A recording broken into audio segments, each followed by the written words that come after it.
affects everything. It has changed world history. We are in the most explosive battle in history, between good and evil.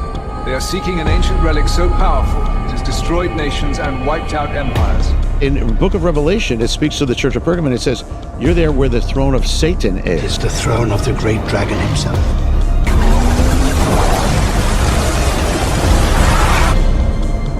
They don't want you to find it. And they will do everything in their power to stop you. The throne of Satan here is an altar. An altar requires blood. It requires destruction.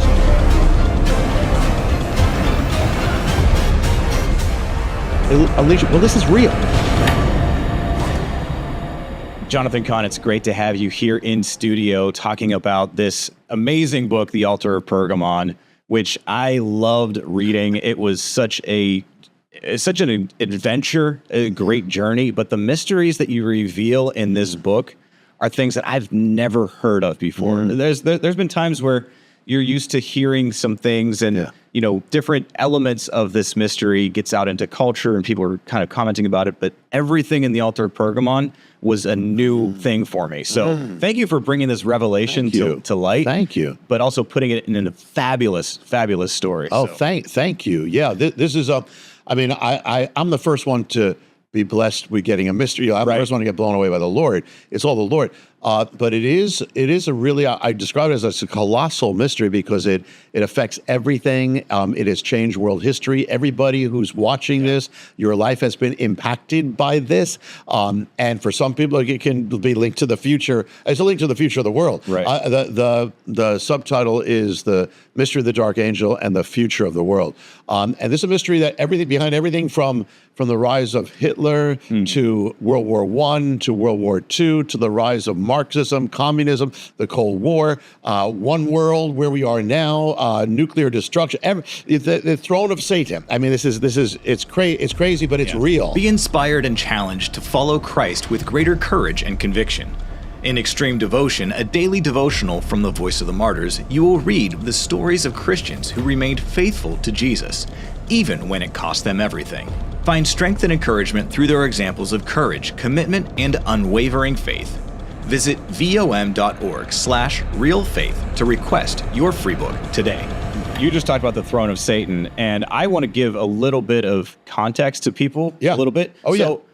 Whenever I first heard this title and you first told us about this, I was like, Pergamon, that name is familiar. Where is that? It was not something that was like easily registered, but I'm like, that's very faintly familiar. What is Pergamon? Yeah, and to say also, just because you I think you allude to this, but they don't yet. I don't think people know yet, and that is that the mystery is going forth, but it's in the form. I reveal it in the form of a story. So it's kind of like a thriller, and that kind of like a Da Vinci Code, but of God, and that you have a man who's a skeptic. A strange visitor gives him a piece of a cryptic book that he can't understand. He launches a journey with another person who's kind of an opponent, who's a believer, who's a woman who's a believer, and they go to Istanbul, it takes them to Moscow, to Berlin, to Havana, Cuba, to Jerusalem, and at each point there's a kind of mysterious figure waiting, or who gives them the next clue, and then they keep going, and then there's another organization. This is that is linked to the altar, a sect that is trying to stop them or destroy them before they get it, and so it is really like a thriller. So one of the things I'm saying this is that I wrote it in a way also to bring people who don't know the Lord as well. So if people have people in their life who don't know the Lord, this is to bring them, because they're going to draw them in. Like, what is this? Indiana Jones? What is it? Da Vinci Code? And yet it's going to lead them to the Lord. It kind of is like, okay, the Da Vinci Code or National Treasure, or Indiana Jones, like, Lord of the Rings, where you have this object of evil. Yeah. But it's real. I mean, we were talking in the car, saying like, I'm saying like the people. This is something from Hollywood to try to make up, but it's actually real. So okay, so the throne of Satan. In Isaiah, he speaks of Satan saying, I will exalt my throne. And then in Pergamon, in the book of Revelation, it speaks to the church of Pergamon. It says, you're there where the throne of Satan is. So Pergamon is a city in Asia Minor, then Turkey, which is Turkey. Asia, but yeah. And It is, and is there. So the Bible's identifying a place where the throne of Satan is. Now, there's an object. Is there an object there that actually is linked to this? There's an object on top of the high place of Pergamon, the pagan high place, called the Great Altar. It's the biggest altar that in the entire Greek world ever.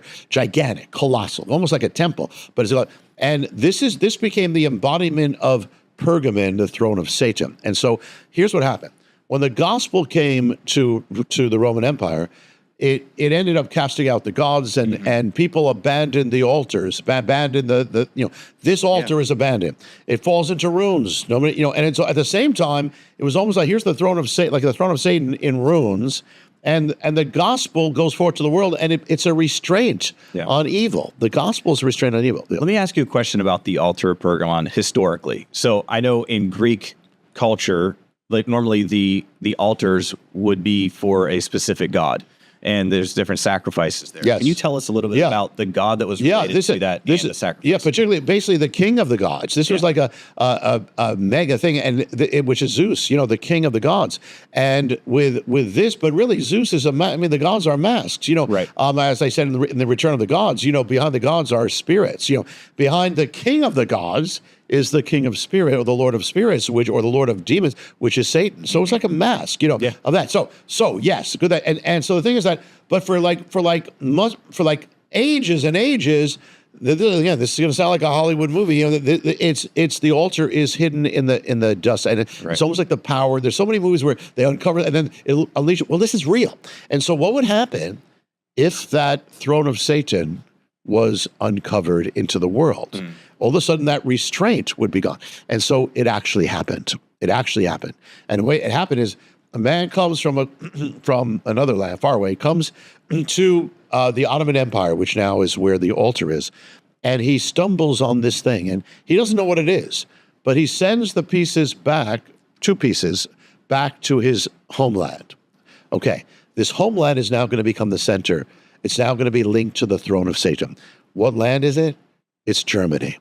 Germany. Now think about that. Germany and all that's going to happen through Germany, okay, is going to become linked. This happened in the late 1800s. Happened in 1871. 1871. And that's, guess what? People think, okay, well, Germany's been around. Germany has not been around. It's not like France or Britain. Germany came into the world in 1871, the same year that the altar came back into the world. So the altar is uncovered the very same year. Germany, which absolutely was different nations. It wasn't even nations. It was states and lands. And so as the altar, the throne of Satan returns to the world, Germany comes into the world. Okay. Now there's something else. At the same time, another German named Heinrich Schliemann is digging up to try to find Troy. From the Odyssey, trying to find Troy. And he's digging in the same land, Ottoman Empire, and digging in the same coast as the altar is, as the throne of Satan. And he uncovers this ancient sign, and he finds so many of them, about almost 2,000 of them. And so this makes a big thing in the world, and it comes back, and people get fascinated with the sign, goes to Germany, and what's the sign? The sign is the swastika. The swastika comes into the world as the throne of Satan comes into the world and Germany comes into the world. They all three come together. So the Nazis did not invent that sign. Nope. They got it. They apprehended it. Yes, they received it from the same land as the throne of Satan. Wow. And so just as Germany is going to receive the throne of Satan, the Nazis, at the same moment, is the swastika, they're going to receive the swastika. So the thing is that it's interesting because just as you were talking about, it's like the sign of the Nazis was from the same land and same time and date as the throne of Satan. It was linked to the throne of Satan from the beginning. So now here's what happens. The guy who discovers that object, he lobbies Germany. We got to uncover it. So what happens is in now 1878, they begin actually unearthing it. They uncover it. They unearth it. They take the pieces and they put them in crates, just like in Indiana Jones with the Ark of the Covenant. Yeah. But now it's like a satanic ark. They put it on animals to take it down to the ships. It's sent on the ships across the world, goes to the trains and comes to Berlin. Okay. Now the moment when they started, the week that they started digging up the throne of Satan, the altar and the throne of Satan, there was an appointed word that's in the Jewish calendar. Every Sabbath, there's an appointed word from ages past. What was the word? Read all around the world. It was talking about an altar on a high place, and an altar of curses, a cursed altar that actually brings curses to the Jewish people. Now think about that. That's when they're uncovering this. So they uncover it. So now they're transferring it back to Germany. So does anything happen? Well, in the book of Revelation, it reveals in other places that the devil, he hates everyone, but he especially hates one people, the Jewish people. He hates Israel, and that's why you look at the history of Israel. Yeah. So his hatred, rage. Now, anti-Semitism that we're dealing with right now in the world, anti-Semitism, did not exist in the form it exists. It's an ideology. There was always hatred, but it became an ideology as anti-Semitism. When did it come into the world? Came into the world at the very moment that the altar of Satan was brought back to Germany. Wow. Where did it come into the world? In Germany. The word appears as the altar appears in Germany. Anti-Semitism. So it's not an accident. It's all a setup. And anti-Semitism starts spreading across Germany. And not only that, the occult starts spreading across Germany as the altar comes. Oh, wow. And then the occult and anti-Semitism merge together, and it's ultimately going to lead to the Third Reich. Right. And then something else is going to happen when they try to do something. So we'll get there in a second, but there's something that you've said, and you've actually, this same thing has happened in multiple of your books, where there is a scripture reading on a particular day. Yes. And I find it just fascinating that I just want to give a little bit of context to people and help me with this. But so in the Jewish culture, there is a scripture that everybody reads at the same time. Every Sabbath, they open up the scrolls. It's the appointed portion. Right. Yes. And so you're able to go back through history to see what was being read at this day. Yeah. So I've actually been looking forward to some other things. It's like, okay, what is this scripture that is going to be spoken on this day? Yeah. There's going to be crazy things that happen potentially, but there's so many connections. Oh, it's fascinating. So many of your books you bring that up. Oh yeah, and here too. Yeah, and the thing is that, and I think, and it's more than once in this mystery as well. But so now what happens is they take the altar back. It's in Berlin. So the throne of Satan has changed for the first time in 2,000 years. Changed to Germany. Now Germany is the capital. I mean, it's too. Something like you can't make it up. It's too exact. And the thing is that They didn't just bring back the pieces. They said, now we're going to put it back together. So they start rebuilding the throne of Satan in Berlin. And the altar's not just a small piece. It's gigantic. It is a complex. It's gigantic. Yeah, it's huge. And so the first time they're piecing it together, kind of in secret, they're putting it together. And they put it together, I mean, just to see where everything goes in 1889. Okay, so for the first time in 2,000 years, it had not been there because it was in kind of pieces where it appears reappears in the world. When it appears in the world, something else appears in the world. In 1889, as it appears in secret, a child is born, and his name is Adolf Hitler. He comes into the world with the altar. As the altar appears, he appears. And his entire life and mystery is going to be linked to that altar. His life up to his death, all linked to that altar. So the same year that had, the same year that it was there. Yeah, not only that. He was born. And the year that they started piecing it together, conceiving it, is the year he's conceived. And then he's being pieced together. And then the year that it's finished and he appears. Wow. And so, I mean, that's just mind-blowing. So that's just one of so many. I think we counted up over 200 about 200 different mysteries in this. Yeah. But it's all real. They're all real. It's not like Dan Brown created stuff for the Da Vinci Code. These are all real. You can look them up. It's amazing. It's real, and it gets to you through comes through a story, so you don't even. It's easy, but it's real. Okay, so we just talked about Adolf Hitler, but there's more connections than just him. Yeah, another thing that happens, I mean, and I'm not going to go through how, but the altar of the throne of Satan is behind World War I, World War II, and so okay, so I'm not going to, but it was so much stuff, and the Cold War and so the world, something else happens at the end of the First War, and that is that there's a man from Germany. He goes to the land of the altar, Ottoman Empire. So again, it's German Ottoman Empire altar satanic connection. He goes there, gets steeped into the occult. He comes back with a mission to bring this occult knowledge to Germany. He starts an organization called the Thule Society. The Thule Society, Thule. L-E, yes. Okay. And this is a cult. It's an all cult. But they decide to start a party. They start a party. The party will end up being called the Nazi Party. The Nazi Party is born from the occult society, from an occult sect, cult organization, and so it's going to come into the world, and then Adolf Hitler, who's linked to the altar from the beginning, is now going to walk into one of their meetings of this new party, and the rest is going to be history. So Adolf Hitler the rise of Hitler and the rise of the altar go together, because in Germany they say we're going to build this gigantic house, this museum, but it's going to be called the Pergamon Museum, but it's basically a house to house the altar, and we're going to fully recreate it, and it's going to be displayed to the world, and they do. And as it rises, it's in the 1920s, Hitler rises. And then when they reveal it to the world, that's when, you know when it was revealed to the world? In 1930 on Yom Kippur, the holiest day of the Bible. So on Yom Kippur, that's when everything was revealed. That's when the altar, the throne of Satan. You can't make this up. No. And think about it. Yom Kippur is the holiest day of the Bible. Satan is and it's linked to the altar of God. It's linked to not only the altar of sacrifice, but the Ark of the Covenant is the altar as well. And now, so this is, you're talking about Indiana Jones. This is real. and yet it also speaks, this is the day of the sacrifice. Well, Satan is going to turn this day, which is given to save Jewish people, Yom Kippur, and he's going to make it to their destruction. And on Yom Kippur you have the scapegoat. Well, now he's going to turn the Jewish people into the scapegoat. So it's all linked. So now the altar is revealed in Berlin. Right now, and now soon after that, it actually at that moment Hitler is catapulted. The Nazi Party goes from almost fringe nothing, catapulted.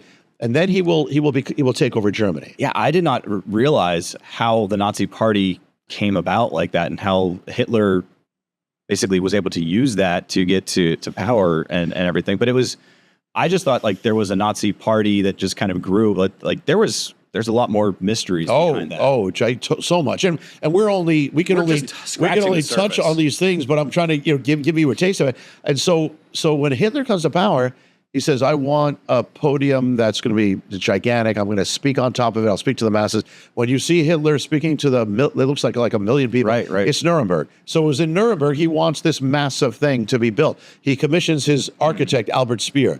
Albert Speer ends up, he builds this colossal thing. So you see Hitler's on top of it, railing.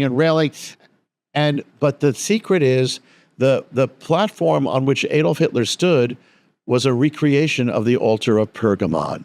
A colossal version of the altar. When you see Hitler, he's standing on the throne of Satan, an image of the throne of Satan, and he's invoking the Holocaust, and he's invoking World War II and destruction from the throne of Satan. And so not only he's ruling from Berlin, where the throne of Satan is, but he's speaking on a creation and from Nuremberg on the throne of Satan. I mean, crazy. And there is a mystery to that altar itself. The throne of Satan here is an altar. An altar requires blood. Correct. And requires destruction. So you're going to have destruction now on the world. And actually, but even World War I was linked to that too, and up to this day. And so the thing is, the altar was called it was a specific kind of altar. It was the altar of burnt offerings. And how did the people who built it were the Greeks? What did they call it? In Greek, the word for burnt is kaustos, and the word for a whole burnt offering is holos, Holocaust. Wow. The altar was the altar of the Holocaust. And so the moment those first pieces came into Germany, that was the pieces of the altar of the Holocaust. The Holocaust was coming.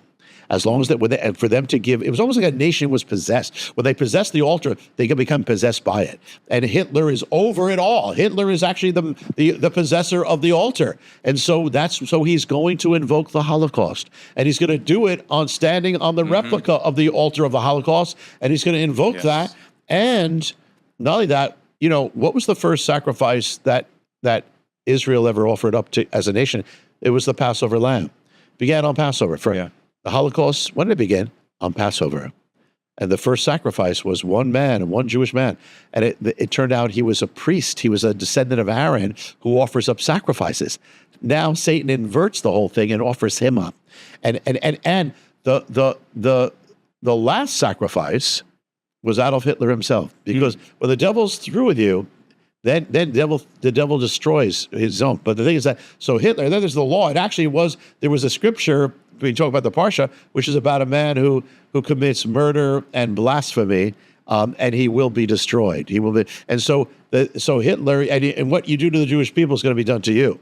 So Hitler kills himself. He was the high priest of the Holocaust. He now offers himself up, and he commands that his body become burnt. It's the last burnt offering. His body becomes the Holocaust. And here's another thing. In the Bible, it actually uses, you can actually find the word, in the first translation of the Bible is the Septuagint. Ancient Greek, the New Testament. Hebrew to Greek. The New Testament uses it. And in the Septuagint, you find the word Holocaust in the Bible. Wow. And for instance, there's a chapter in Leviticus or a portion that says, these are the laws of the Holocaust. You'll have burnt offerings. You'll have a fire going continuous. Think about the Holocaust. Fire going outside in the camp, all that. And it says in the Bible, the altar of Holocaust, the altar of burnt offerings was in the holy place.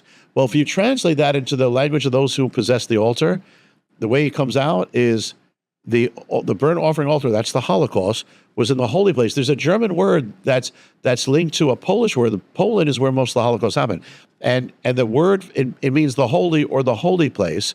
And the word, what's the word? The word is Auschwitz. Auschwitz. So Bible, break that down even further. Auschwitz. Auschwitz it's from the Polish word osweikum, which means the holy, which is the holy place, and that's the same. So you have in the Bible, literally, it says such an inversion of God's plan. It's Satan inverting it, and so you have in the Bible it says the burnt offering, the altar burnt offering in the holy place. Translates, it becomes the Holocaust in Auschwitz. Mm-hmm. And so the mystery is just gigantic. Wow. You said earlier something that really stuck with me. You said this phrase, the possessor becomes possessed. Now, I know that there's a bigger mystery with that, but really you're talking about Adolf Hitler and other people even that have had this altar and their possessions, and it's like something else had them as well. Let's go into who else has been affected by this. Yeah, there's a whole, now we're going to enter a whole nother dimension. There's a whole nother mystery. It's almost like every evil that's going on. It's amazing. And this goes back to another child who was born in the German lands, which is going to have the altar. And he was raised knowing about God, and he actually writes a devotional about Jesus. I mean, a devotional article or a piece of paper when he's 17. But when he's 18, his name is Karl Marx. Karl Marx writes about Jesus. The next year he goes to the land, the place that's going to be the center of Satan's throne, Berlin. And when he goes there, something changes. He starts writing strange verses that sound like Satan is actually speaking through him. I told you, he said, for instance, in Isaiah, Satan says, "I will exalt my throne," and Karl Marx says, "I will exalt my throne." Literally says, "I will exalt my throne. I will have vengeance against the God. I will bring the world to destruction. I will walk among the destroyed world as a god. And I will. You see this sword I have? This sword was given to me by the Prince of Darkness." This is Karl Marx. So just the year before, as he was 17, he was trying to write devotionals and do things. Well, he writes a piece saying, we have to have our full devotion to Jesus. And then a year later, the inversion. He goes to Berlin. You explain more about that in this book. Yeah. Oh, there's so much. Yeah. And his favorite quote was quoting the demon from the story Faust, saying, "All that exists deserves to perish." That's Marxism. Now, what happens is he writes the manifesto now, but the history forgets him. People don't realize he became a forgotten man. Almost nobody read that manifesto, and years later, he's living in exile, and he's a hermit. We would never heard the name Karl Marx, except the altar. the altar, when the altar comes to Germany, the land of Karl Marx, when it comes to Germany, all of a sudden things start happening. I won't go into it. Things start happening and all of a sudden Marxism is resurrected from nothing. And all of a sudden people are interested all over in Marxism. And he reissues that manifesto, but now he gives it its name, the Communist Manifesto, in the year of the altar. When the pieces of the altar first come to Germany, that's when it happens. Another it all happens. connection. It all happens. And it's like an empowered. And then as the altar's there, one of his writings goes to Russia. And in Russia becomes a bestseller. It's called Das Kapital. And in Russia is now going to be the place. But it all comes from Germany. And it's translated from German. And the thing is, with that, there's a man named Lenin, Vladimir Lenin. And the crucial moment of world history is when Lenin is given a work of Marx, and he opens up Marx. Lenin, Marx, the world. When does it happen? Remember when they put the altar together for the first time, 1889, and Hitler comes into the world? Yeah. That same year is when Lenin comes into Marx. Hitler comes into the world, Lenin comes to Marx, and the rest is history. In fact, that's the same year the Communist Party adopts the red flag of communism, becomes this whole thing. And so everything changes. And then another child's born. When they put their first shovels into the site to begin unearthing the throne of Satan after 2,000 years, another child's born with the unearthing. And his name is Joseph Stalin. And Joseph Stalin is going to be also linked. So both of the monsters of the 20th century both came into the world with the altar. And then the nation that is going to become the first Marxist nation is, of course, the Soviet Union. It happens when Lenin takes a train. Lenin was also forgotten. I mean, it looked like it passed him by. He was gone. But all of a sudden, he comes to Russia, and he instigates the Bolshevik Revolution to take over the revolution that was actually going to produce democracy. They take it over, become Soviet Union. But the secret story is it didn't happen. It happened. It was all behind it all was the throne of Satan, was Berlin, was Germany. It was in Berlin where the throne of Satan was, where they came up with a plot to take Lenin from Europe, send him on a sealed train to Russia, and to destabilize Russia. Instead, it produces the Soviet Union. So even the Soviet Union is linked to the throne of Satan, was born from the Marxism. Well, people are getting into socialism now, young people. It's all from the throne of Satan.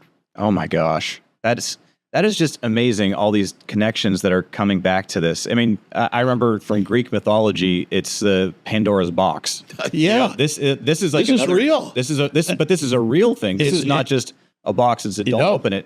They've opened this. The altar of Pergamon has been unearthed. It's amazing. It's moved. It's amazing seeing all this evil come into the world. It's amazing because when I think about it, there's so many movies, The Mummy, based on that concept, right? But it's all fantasy. Sure, this is actually real. The Bible identifies as the throne of Satan. And so here's what happens now. Here's the moment. Remember, we left off Hitler when he kills himself there.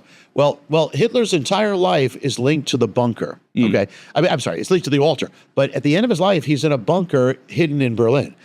At the same moment, the throne of Satan, the altar, is in a bunker hidden in Berlin. They both are. They're both in a bunker. Well, Hitler kills himself. Now the altar has no owner. For the only time ever, it has no owner. Hitler was really the owner of it. But within the very next day, soldiers stumble upon the bunker. And they open the bunker, and there is the throne of Satan. And they become...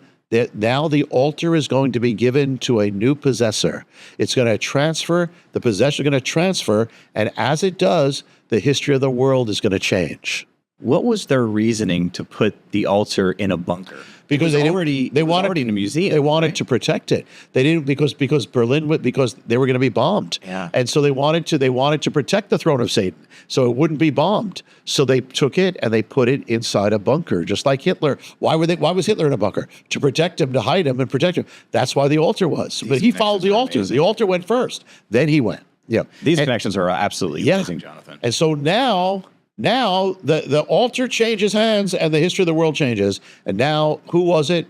Who had it was the Red Army that found it. It was now the Soviet Union. So the Soviet Union, which has already been linked to the altar from the beginning, now it's going to go from a power to a superpower. It's going to have a dark anointing. It's going to become the center of evil in the world, the throne of Satan.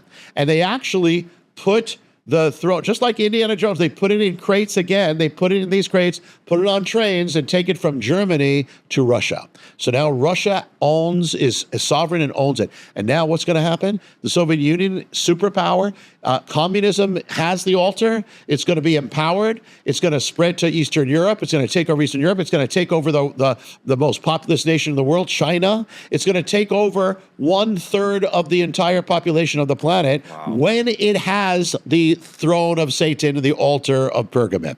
So where in Russia did they crate it up and move it to? They went into the place where it was actually where Russia became the Soviet Union, which is it followed the same track of Lenin on his train, went to St. Petersburg, which is where the Soviet Union became the Soviet Union. Wow. So this was not just because, okay, you have Berlin, we know about the Berlin Wall and the division of the We're going to get that. We're going to get there.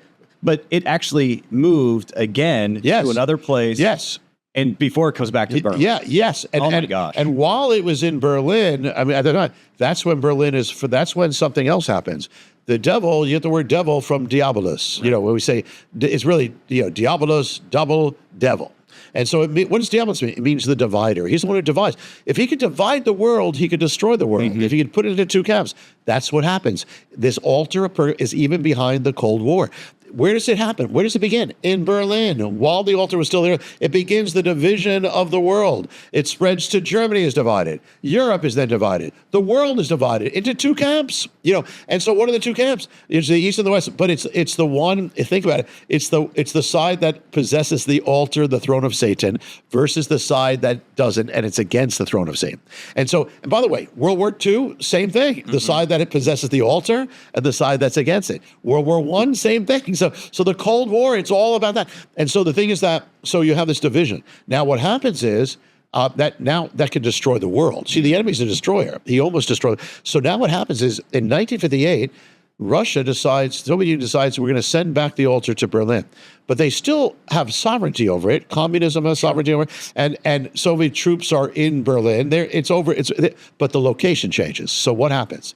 What happens is strange. 1958, all of a sudden, the world erupts over Berlin, where the altar is. And the thing is that the Soviet Union and the West come to almost a war. The Soviet Union demands the West get out of Berlin. The West says no. There's almost the Third World War.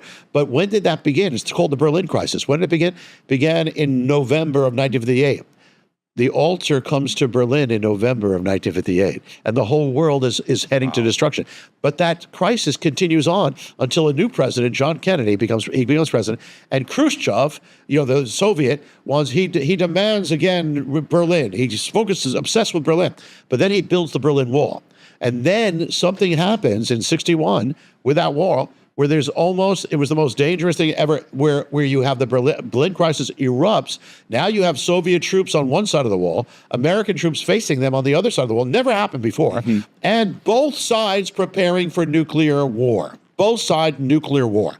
Okay, the crisis gets past it, but then both sides start putting more missiles around. It leads to something else. But it all starts from Berlin. It's all from the throne of Satan in Berlin. Right. And by the way, when they almost destroyed the world at Berlin, the altar's right there. It's like a mile away. It's right there by the wall. Wow. And so now, this is going to lead to the next thing that literally almost destroyed the world. We wouldn't be here. And it's all from the throne of Satan. It's all from the altar. Now, before I say it, here's the other missing piece.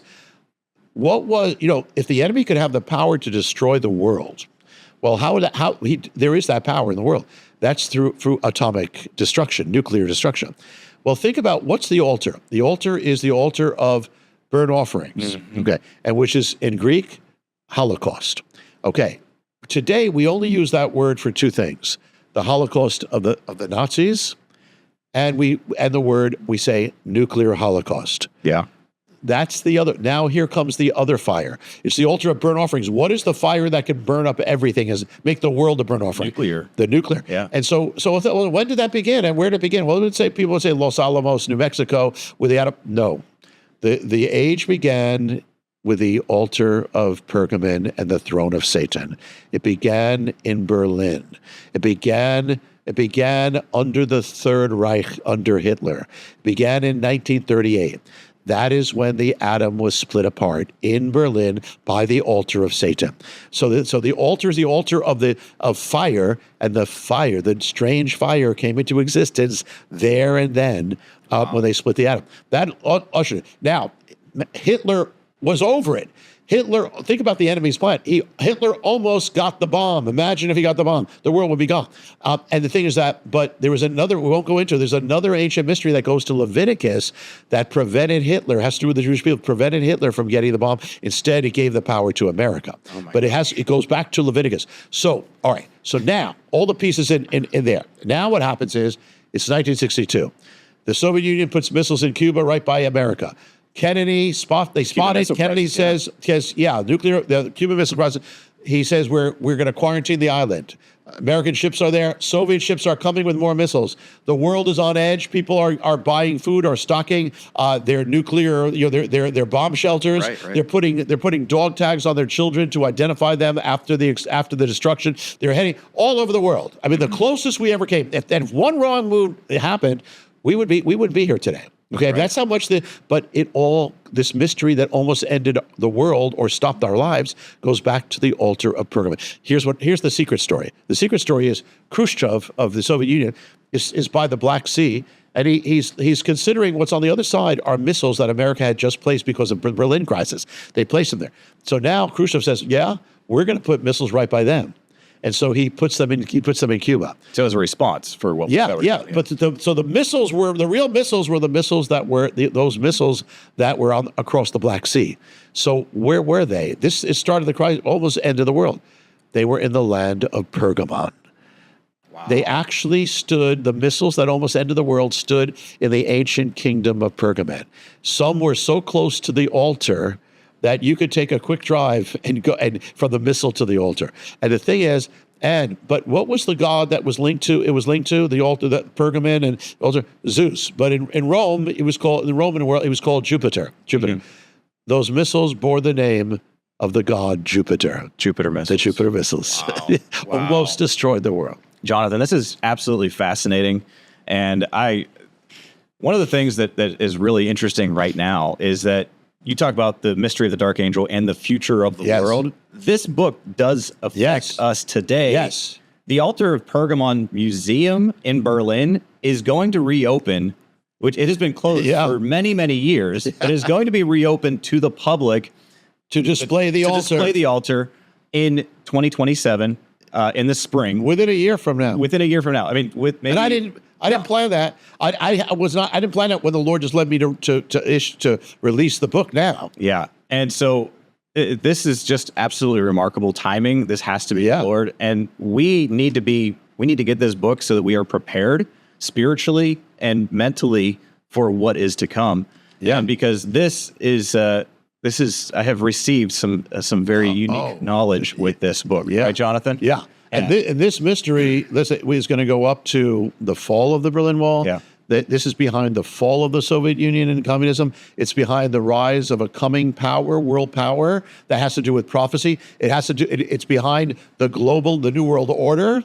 It's behind the internet. There's a mystery to the internet. Every time you turn on the internet, it's a mystery is linked to an American leader or president.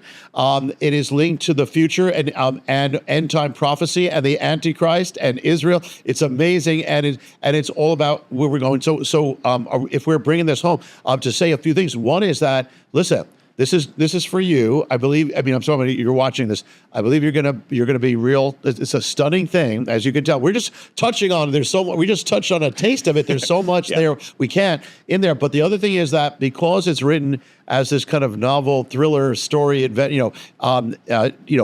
Vinci Code, but real. If there's anybody in your life, it's going to draw people who don't know the Lord. And they're, oh, wow, there's a thing about that. I mean, it's like Ark of the Covenant, Throne of Satan, Da Vinci Code. Okay. And they'll read the story, and the story actually not only reveals the mysteries, but actually leads to the Lord. Mm-hmm. It leads to salvation. And so if you have anybody in your life who you're burdened for to know, and they don't want religious things, get it. Don't just get it for yourself. Get it for yourself. You're going to be blessed, but get it for others in your life as a thriller. because they read it without even knowing it. They're going to get this mystery, but they're also going to then be getting salvation, because it's all about that. So get it for them too, and it's everywhere. The Altar of Pergamon will be everywhere. If you go online right now, Amazon or any other place online, anywhere they have books where you go to, Christian, secular, you're going to see the Altar of Pergamon. Also, any bookstore, you'll see it as well. So do it for that. And ultimately, listen, it's saying to each of us, everything I write ends with hope, and that is that, listen, God is real. This is showing how real God is, how real the Word of God is. It's not just some theory. It's history. It's real. It's affected your life and ends the future. So it's real. And if the enemy is real, God is all the more real. And the enemy, he just imitates God. The altar is an imitation. What's the altar of God? Because the enemy hates the altar of God. The altar of God is the cross by which we are saved. And the thing is that in the end, all these powers that got the altar were all against the Jewish people, Israel, and against Christianity. But they have all fallen. And Israel should be gone from the world, shouldn't exist. It's alive because God is alive, because we win, because the Messiah of Israel is Jesus, and we win at the end. So this is encouragement. You are in a fight. It's not just a fight, not just with the world. The enemy is fighting over your life. And this is about overcoming him in the end. Yeah.